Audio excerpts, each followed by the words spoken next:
You won't find any traffic lights or stop signs in this hallway of Brooks Rehab. But that won't keep 3-year-old Mark Robinson from tearing up the imaginary track. Doctors suspect an autoimmune issue led to his May 10th collapse and subsequent hospital stay. Mark's grandmother brought to tears just thinking about it. Sorry.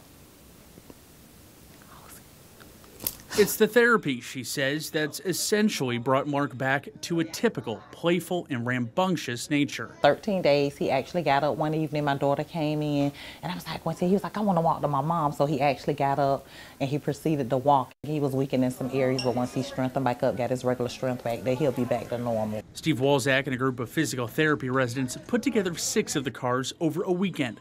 Modeled after an effort by UNF engineering students, the set at the Brooks facilities can be used by patients with varying abilities. I see a lot of problem-solving skills emerge from it. So on day 1, he couldn't really turn at all, but now he's starting to maneuver around the hallways, avoid people, avoid obstacles. In the meantime, Mark takes another lap, and Steve making sure he keeps it under the speed limit.